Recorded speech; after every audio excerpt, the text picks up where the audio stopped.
ตอนนี้พวกเขากำลังจะยกป้ายเนาะยกป้ายขึ้นเป็นเพื่อความเป็นสิริมงคลครูบาอาจารย์จะได้ซอยกันสวดอิติปิโสนี่มันครูบาอาจารย์สวดอิติปิโสเด้อเนี่ยยกมือกันอันธรรมยังพุทธัสสะภะคะวะโตปุพพะภาคะนามการังกะโรมะเสนะโมตัสสะภะคะวะโตอะระหะโตสัมมาสัมพุทธัสสะนะโมตัสสะภะคะวะโตอะระหะโตสัมมาสัมพุทธัสสะนะโมตัสสะภะคะวะโตอะระหะโตสัมมาสัมพุทธัสสะอิติปิโสภะคะวะอะระหังสัมมาสัมพุทโธจารณะสัมปันโนสุขโตโลกวิทูอนุตตโรปุริสธรรมสารถิเท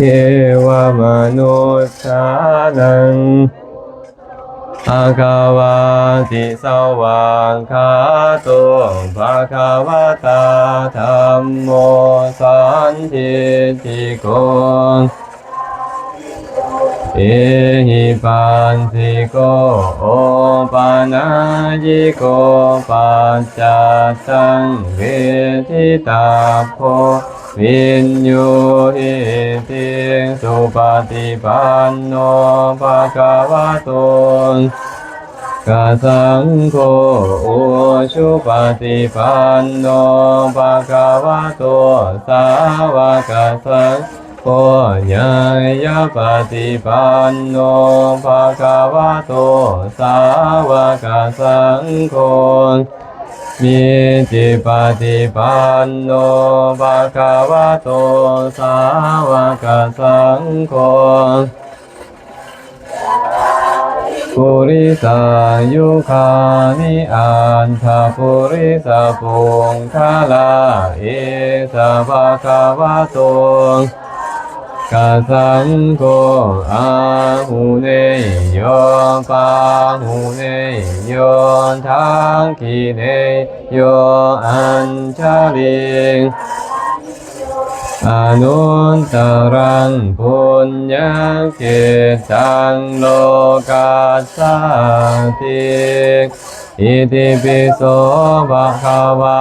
อะระหังสัมมาสัมพุทโธจารณะสัมปันโนสุขโตโลกวิทูอนุตตโรปุริสธรรมสารถิสัทธาเทวมนุษย์สานังภะคะวะติสวากขาโตภะคะวะตาธัมโมสันทิติโกเอหิปัสสิโกโอปานายิโกปัจจัตตังเวทิตาโพวินโยหิติสุปฏิปันโนสาวกสังโฆอุชุปฏิปันโนภะคะวะโตสาวกสังโฆญาญาภะคะวะโตสาวกสังโฆสามิจิปฏิปันโนภะคะวะโตกัสสังโฆยะติทังจัตตาริปุริสายุคานิอัตถปุริสปุคาลาเอสะภะคะวะโตสาวกสังโฆหูเนโยปาหูเนโยทังคิเนโยอัญชลิการณิโยอนุตตรังปุญญเกตังโลกัสสติชยันโตโพธิยามูเลสังกายานัง ทิวันทโนเอวังตวังวิชโยโหหิชยานสุชยมังคาเรอปาราชิตาปันลังเกสีเสงวิปุงคาเลอภิเสเกสัมภาพุทธานังอังคัมปัตโตปะโมทัตติสุนังขาตังคาลังสุปาพาตังสุโหนทิตังสุขโนสุโมโหตจะสุยิทังพรหมจาริสุปาทังขีนังวาจากัมมังปาทังขีนังปาทังขีนังมโนกัมมังปานิทิเตปาทังขีนาปาทังขีนานิกันตวานาลพันตาเทปาทังขีเนสาธุสาธุสาธุแล้วนอนบนนี้เนาะ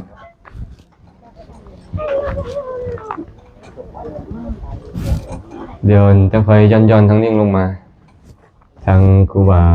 ตะอุ่มจะย่อนลงมานิดนึง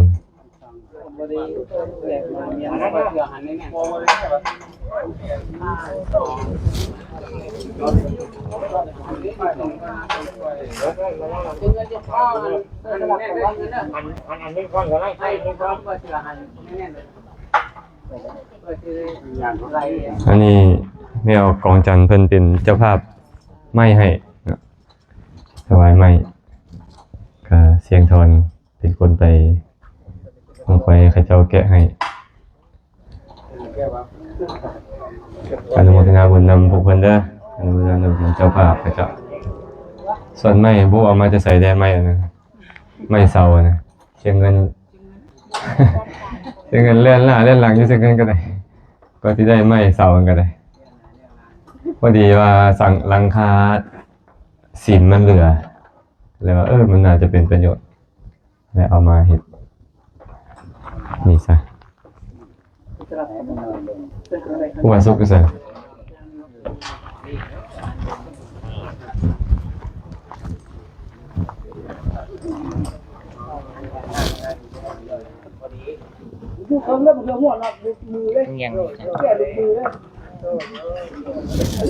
ตอนนี้ยังบ่คันแล้วเชียวเนาะ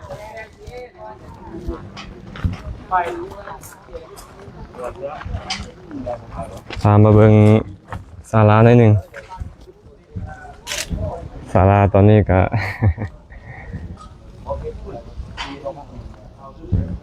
มางเนาะได้มางเนื่องจากว่าเปเพหลังคาก็หายหมดแล้วศาลาก็พื้นก็แตกเนาะเนื่องจากหลังคาแล้วก็เสามีปัญหาเสาก็แตกก็เลยได้เอาออกหมดเลยแล้วก็จะสร้างขึ้นใหม่แทน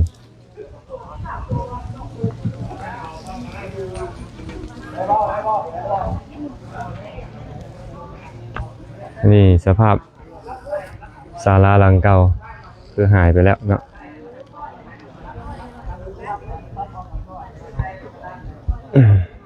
เดี๋ยวก็จะพากันปรับแปลงเฮ็ดหลังคาใหม่ให้จบดีจะค่อยปรับแปลงไปเทีละหน่อยตามความสามารถของญาติโยมที่ซอยกันคนละเล็กละน้อย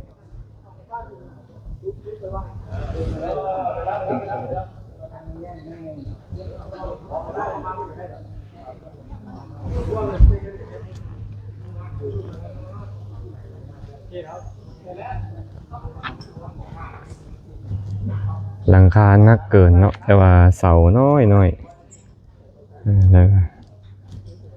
เสาก็บ่ได้มาตรฐานแลเนาะเวลาที่เพิ่นเฮ็ดทีแรกสนิมก็ขึ้นหลังคาก็หัวครูบาอาจารย์ก็เลยว่าตกลงกันกับญาติโยมชาวบ้านการจัดตั้งบ้านเนาะมาเบิ่งเจรณานำกันเห็นว่าควร หัวแปลงใหม่ก็เลยได้พากันมากเบื้องต้นก็ว่าสิมางหลังคาพอมางหลังคาแล้วก็เสาก็เล่าไปหมดเนาะเพราะว่าเสาที่เอามาเฮ็ดเป็นแท้ๆเป็นเสาไฟฟ้าเสาไฟฟ้าแห้งสูงซื่อๆเนาะเอามาตั้งแต่ว่าหลังคาแล้วโอ้ยปานอีหยังเลย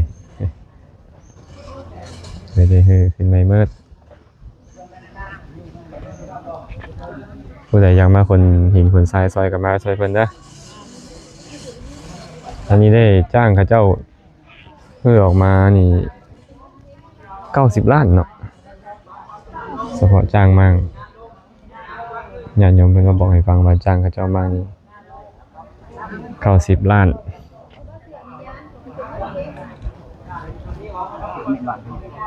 แต่ว่าเจ้าของรับเหมาใจดีว่าซั่นมอบเงินคืนให้เวยวัจกร5 ล้านเอา85 ล้านในการอนุโมทนาบุญนำเพิ่น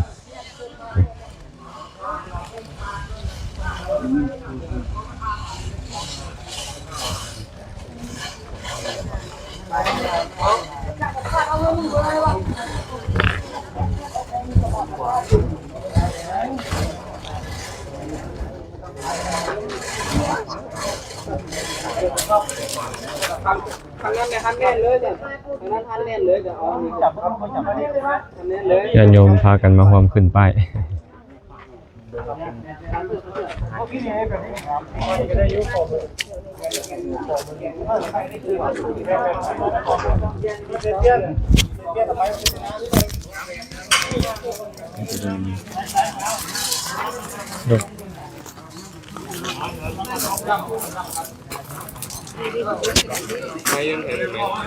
ไม่อยู่นำโคทิศกันเจริญพรเอาตัวนั้นโยมได้รับส่งต่อมาจากอาจารย์เนาะก็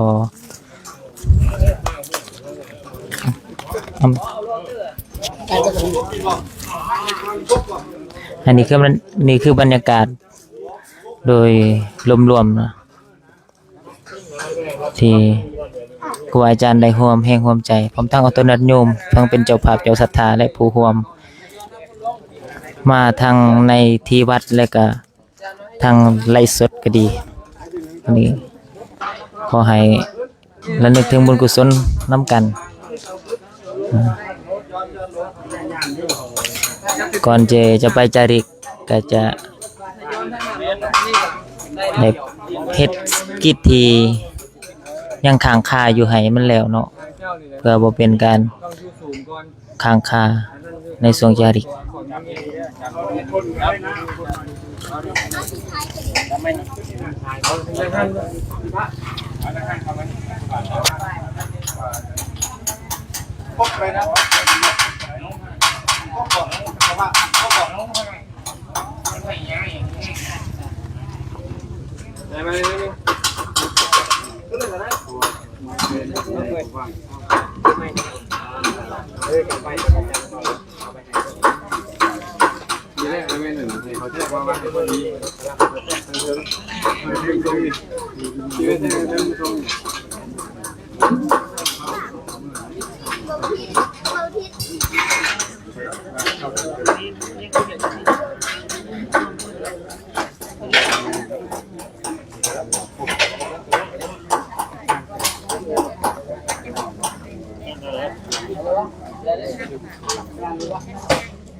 บรรยากาศโดยทั่วไปเด้อเป็นอย่างนี้เอาตัวขึ้นมาทางนี้อยู่ดึงทางนี้อยู่ซึ่งรายภาคส่วนก็ได้ร่วมแรงร่วมใจกันก่อนจะได้มาครูอาจารย์ก็ได้เฮ็ดหลังคา เฮ็ดหลังคาเฮ็ดเสาเพื่อเตรียมที่จะติดตั้งตัวนี้ไว้ตัวปลายซึ่งสีมือการแกะนี่แม่น สร้างเนาะทางผู้ออกเสียงทนเพิ่นก็ได้หาสร้างมา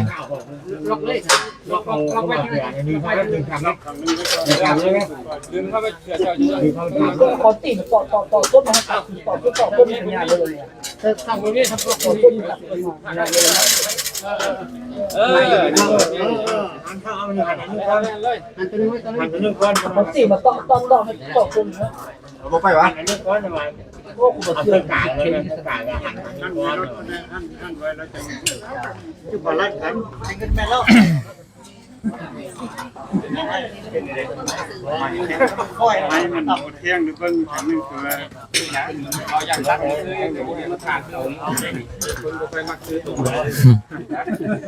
จัง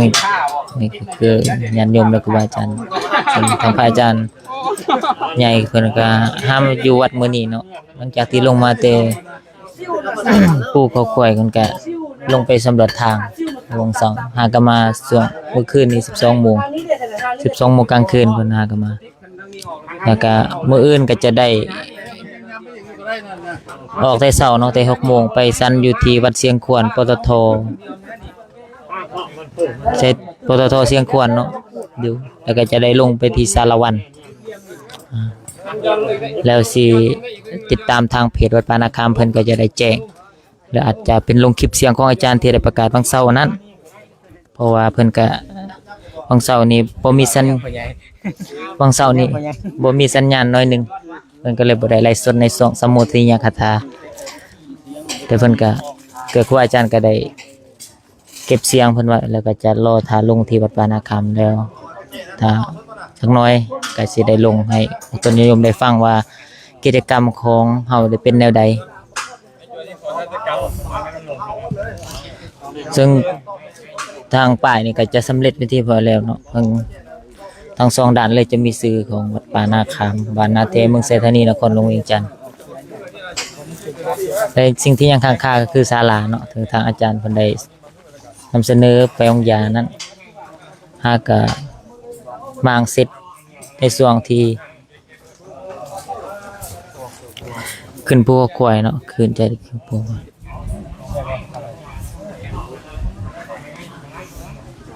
หลังจากนี้ก็ทางอุตรนิยมก็จะได้ค้นคว้าในการปฏิสัทสร้างปฏิสังขรณ์ใหม่สร้างศาลาเพื่อจะใช้ในการ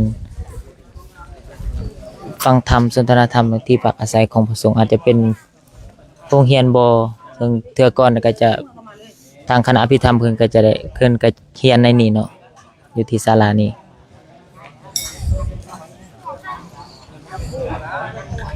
ซึ่งเป็นสิ่งที่น่าจดจำหลายเนาะศาลาแห่งนี้ก็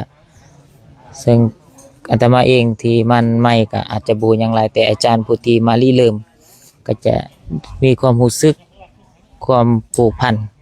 แต่ทุกทิ้งทุกอย่างเฮาก็ต้องถ้าเฮาบ่ทำลายตัวเก่าเฮาก็บ่สามารถที่จะสร้างตัวใหม่ขึ้นมาได้โดยเฉพาะศาลาแห่งนี้และพื้นที่ของวัดปานาคามก็บ่กว้างขวางเท่าที่ควรก็จะเป็นแต่น้อยทุบตัวเก่าแล้วก็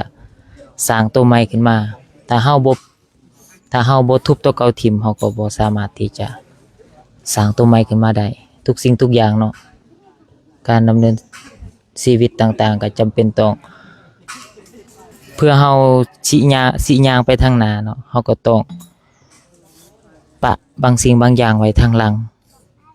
เปรียบเหมือนเฮาจะไปสู่อนาคตเฮาก็ต้องทิ่มอดีตไว้อดีตก็เฮาบ่ควรที่จะเก็บไว้เกินไปเนาะเพียงแต่เวลาเฮาระลึกถึงเฮาก็คิดว่าเป็นบทเรียนของเฮาเอาบทเรียนในอดีตมาเป็นเปรียบเหมือนว่านี่แหละศาลานี่คือกันแต่มันก็เป็นแต่ความทรงจำและเตือนเฮาไว้ว่าเฮาเคยเฮ็ดสิ่งใดเฮาเคยเฮ็ดหยังแหน่กับศาลาแห่งนี้เคยได้เรียนได้สอนได้ฟังเทศน์ธรรมะครูบาอาจารย์ที่เพิ่นได้แสดงกันนี่ก็หลายกันเกือบทุกกันเนาะก็อยู่ที่ศาลาแห่งนี้นี่แหละที่ตามที่ได้เห็นในเพจในวิดีโอต่างๆก็ส่วนหลายจะอยู่ในศาลาแห่งนี้น้อยนักที่จะอยู่อื่นยกเว้นต่อห้องเรียนเนาะซึ่งแต่ก่อนก็ได้เรียนอยู่หม้องนี้แหละตามที่เห็นรูปเก่าๆที่อาจารย์เพิ่นให้เบิ่งก็เรียนในห้องนี้เอาโปรเจคเตอร์เอาคอมเอาแผ่นสไลด์มาใส่เพิ่นก็ได้สอนไป อย่าไกลโพดนี่ทางฝ่ายจันลินเพิ่นก็มีประสบการณ์เนาะกับศาลาแห่งนี้ตั้งแต่เพิ่นมาอยู่ก็เพิ่นก็ได้เรียนอยู่ที่นี่แหละก่อนที่จะมีโรงเรียนห้องแก้วนี่ห้องรับแขกก็แต่ก่อนก็เรียนอยู่หม้องนี้แหละแต่เป็นสิ่งที่น่าจดจำและขออนุโมทนาบุญกุศลนำองค์ตุนยมที่เคยสร้างมาให้ระลึกถึงบุญกุศลที่ครูอาจารย์ได้ศึกษาหำเรียนธรรมะต่างๆในศาลาแห่งนี้ก็ถึงว่าตัวเก่ามันจะจากไปแต่มันก็บ่ได้หมายความว่าจะบ่สร้างสามารถสร้างมันขึ้นมาได้อีกที่เฮาทุบที่เฮามางมันไปก็เพื่ออยากได้สิ่งตัวใหม่ที่มันดีกว่าบางสิ่งเฮาก็ต้องปะตัวเก่าที่สุดโทรมเพื่อจะได้ตัวใหม่ที่ดีกว่าเนาะตอนนี้ทางก็ใกล้จะสำเร็จแล้วในการติดตั้งไฟแล้วสามเณรก็เฮ็ดธนกรรมพอธนกรรมก็แก้วอนามัยวัดกวดเดินวัดวาศาลาก่อนที่จะจากไปอีกหลายเดือนที่จะกลับมา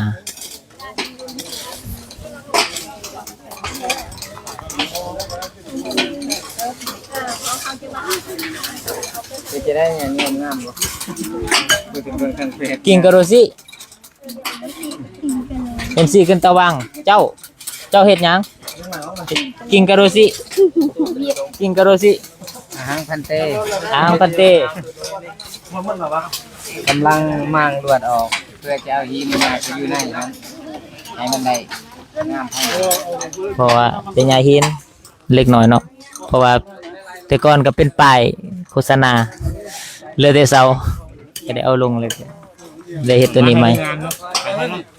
เดี๋ยวเทื่อหน้าไปโปสเตอร์ก็อาจจะน้อยลงน้อยหนึงอาจจะตั้งไว้อยู่หลุมนี้ ม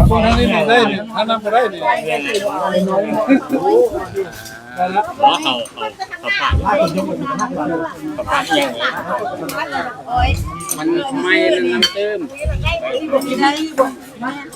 ไม่อันโค นี่เนาะในสร้างใหญ่3เองในสร้างเลยนี่เด้อในสร้าง สร้างใหญ่ใหญ่กว่าสร้าง3องค์ก็คือสานนท์เนาะกินกะโรซิ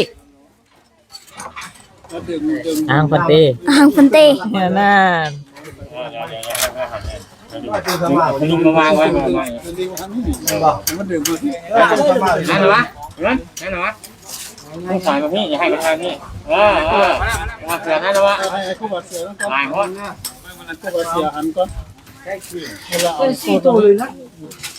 อยากใส่กับใส่นั่นนะให้อีกคนนึงก็ให้ใส่กาวนะใส่กาวผ่านโอ้ยแค่หัวต้น ญาติโยมผู้ใดมาวัดปานาคามก็จะลืมเนาะถ่ายรูปเป็นที่ระลึกเนาะพอให้ครูบาอาจารย์และญาติโยมได้เห็นเพื่อระลึกถึงบุญที่ตนเองได้สร้างไว้เนาะ โอ้ยนี่หลายอันเนี่ย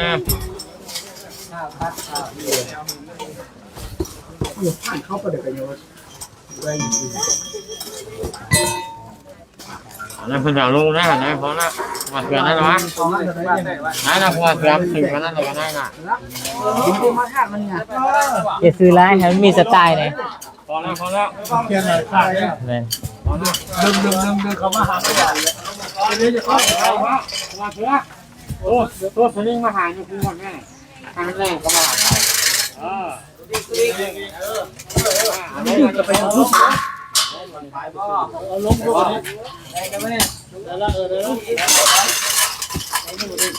ตามเสาอยู่ตามเจ้าทำเสาอยู่นี่แค่ต้นนี้นะออกน้อยหนึ่งนี่มันเขาแบ่งอาจารย์ตุดินมาฟาดตัวนี้ออกไม่จริงออกมาฟาดประมาณ5 เซน Bố mẹ đi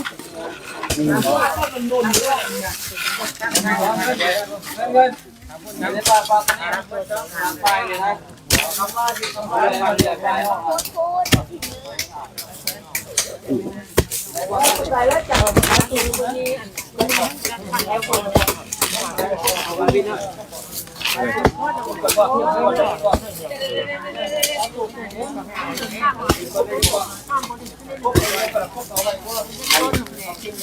าไปทางนี้มันครับ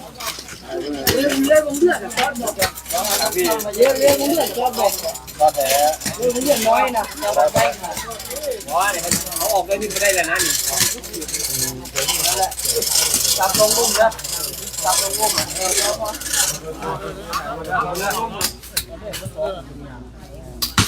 ควรเสียเงินนะจะใช้ควรล่ะ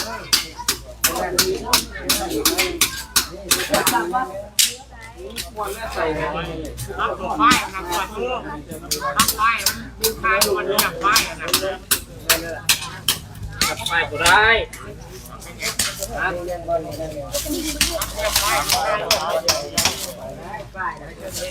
เราเห็นเต็มที่ที่ฝ่ายผู้รับผิดหรือบนคนงาน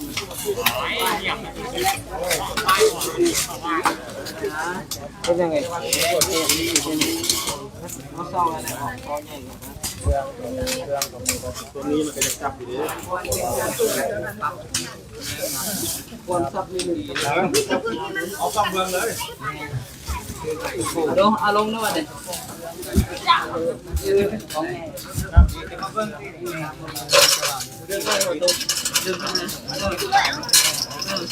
วันนี้โอ้ยดีโอเค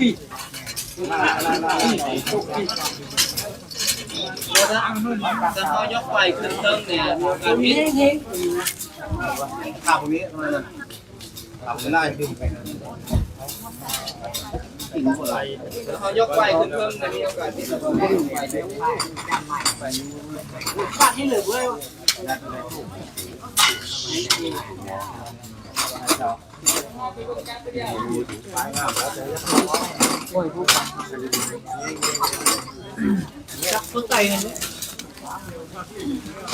ได้แล้วบ่ได้แล้วเอาลงเลยเอาลงเลยก่อนไปเนี่ยฮะคำให้หนึ่งคำเศร้านะยามันตัวบ่มีปัญหาดอกบ่ดีแล้วมันสิอยู่อะไรแล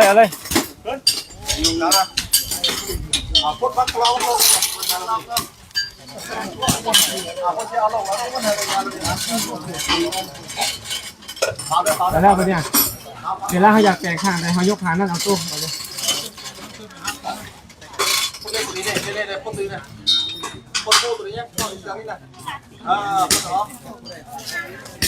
โอเคเสิร์ฟไปตู้ไปเดี๋ยวไปเจ้าสุดท้ายโอ้อารมณ์ก็อะไรไม่เอาสุดท้ายอ๋อเสือกมันจะเยอะเสือยอนไหมเสือยาวเลยกดเสิร์ฟไปตู้เสิร์ฟ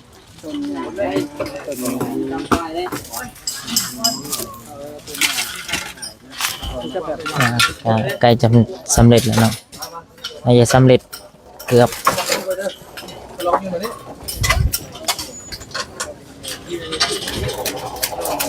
ได้แต่เงินจะค่อยแก้ไขน้ำล้าง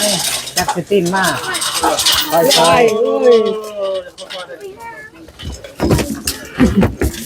โยนจะไปมาทีเลยออกมาทางนี้ได้โอ้ยจำแล้วพอดีเป๊ะมาอยู่ไหนเอาล้างหน้าน้องเลยไปพอได้ลงกันเลยเรื่องแม่จังเกิดเด็กนั่นเองเคยบอกว่าโบนี่เด็กอยู่หน่อยเอาขี้นแล้วก็ขี้นก้อนคักก็คือว่าต้องก้อนเลยเลี้ยงเสื้อเลยเลี้ยงอ้อมก็ต้องเอาปูนเสื้อจังกับซ่าเงินเอาทางนี้เข้าไปดีงามเลยตุ้งลูกค้าต่อยดิวางเนี้ยตรงงูอยู่ไหนกันนะไปเลยไม่เอาไปเลยเกินเลยตัวรอนี่จะรองูเข้าเลยเข้าเลยก่อนนะเข้าเลยกันนิดนึงมาขั้นตอนสุดท้ายเนาะถ่ายรูป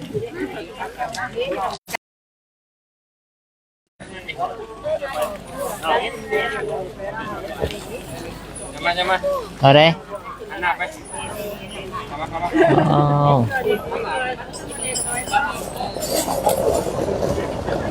ได้ป่ะ อาจจะขอจบไลฟ์สดเพียงเท่านี้เนาะเพราะว่าจะเดี๋ยวถ้าเบิ่งไลฟ์ถูกต่อไปเนาะ